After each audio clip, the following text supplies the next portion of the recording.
Number 1. Martin Truex Jr. The field can try to wreck him, but he is still going to win. MTJ is unstoppable right now and looks like the lock to win the championship.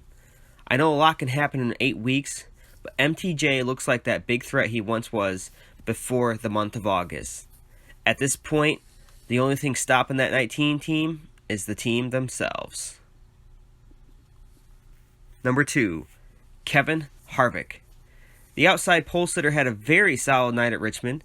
They were never contenders for the win, but they had a solid and quiet night. Sometimes a quiet night is a good thing in the playoffs, especially when you lock yourself into the round of 12 based on points. Number 3. Brad Keselowski. There is no silencing this 2 team. They had a rocket ship at Richmond and were the only threat for the Toyotas for the most part. Unfortunately, they still seem to be one step behind JGR, but Brad can rest easy heading into the Roval knowing he's a lock for the round of 12. Number 4. Kyle Busch. A much improved effort from 1 week ago. Kyle was one Stenhouse move away from grabbing the checkers at Richmond.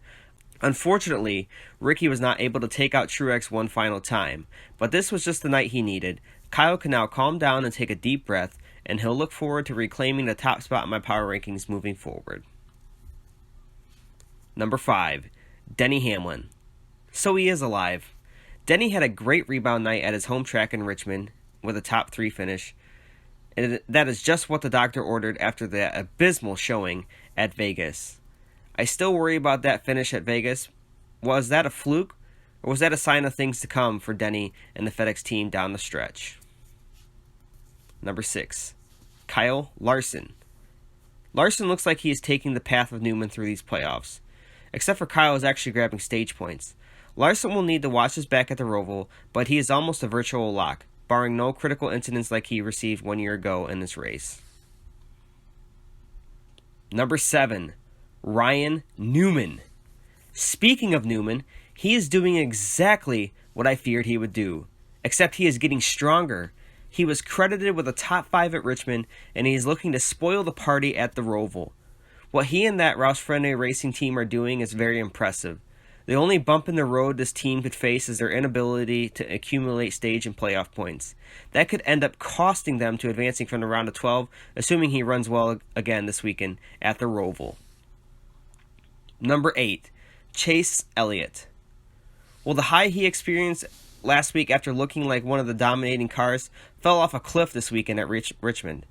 Chase ended up getting lapped by MTJ in the closing laps of the race. Luckily for this team, Richmond is behind them. The rest of the playoff schedule looks to be in their favor, as they have wins at 3 of the next 8 racetracks.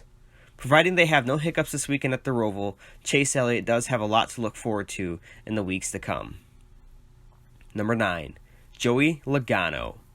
Much like Elliott, the former champ also had an underwhelming weekend in Richmond. I expect good things out of the 22 team, as he was runner-up in the spring, but he was a dud and finished just outside the top 10. I fear Logano may struggle to continue on much longer in these playoffs. He'll certainly need to keep improving to keep up with the strength of the Toyotas.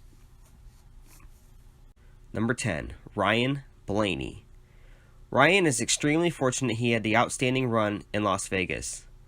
Richmond has always been a troubled racetrack for the young man out of Ohio.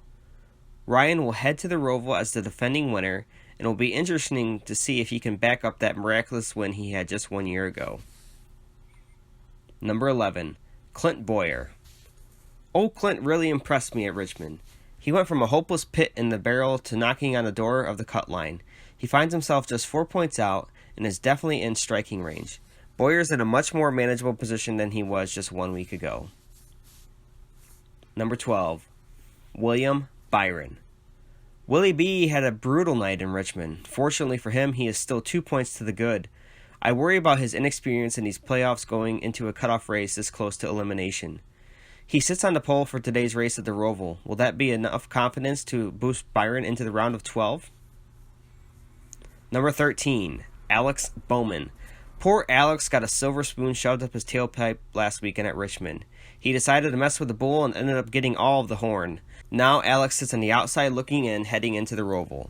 To make matters worse, his second starting position will be voided after a late crash in final practice. Number 14, Aric Almirola. Aric sits 11th in points and in position to move out of the round of 12. He still hasn't done a whole lot to impress me, but yet here he is.